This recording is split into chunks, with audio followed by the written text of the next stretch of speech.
Нурмира Таштемирова учурда 33 жашта. Ал кол өнөрчүлүк менен кичинекей кезинен тарта эле алектенип келген. Бара-бара бул жөндөмү заман талабына ылайык мындай саркеч, кооз баштыктарды токууга шыктандырган.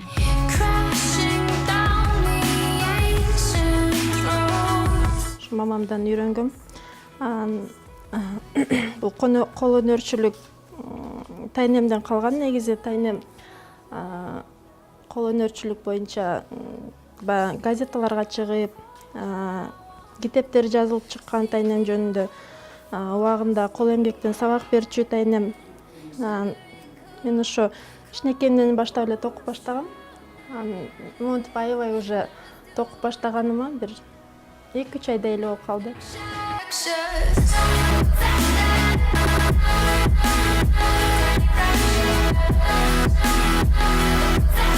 Баштыктан сырткары баш кийим, байпак, үйдө кийүүгө ыңгайлуу бут кийимдерди токуйт. Бекер отурганча бекеште, демекчи үйдө 2 баласынан ашкан убактысында колуна дароо эле жип кармайт. Токканда аябай успокаиваться этем. Токкан жагат да аябай. Өзүмдүкү деп ойлойм да токканчы.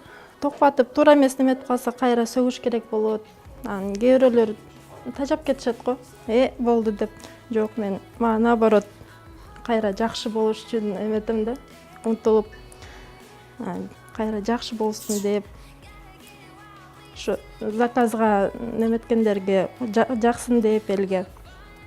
Аябай көңүлүмдү коюп, душам менен жасайм.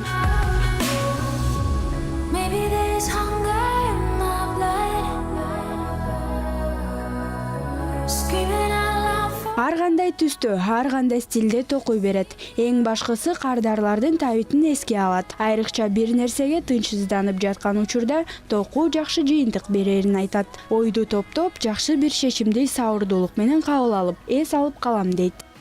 Сумкалардан токудум, ушу мондай домашний сапожкалардан токудум, шапкаларды токудум. Баары эле ошо заказга токулуп эле заказ менен эле кетип атат. Бир топ эле токудум.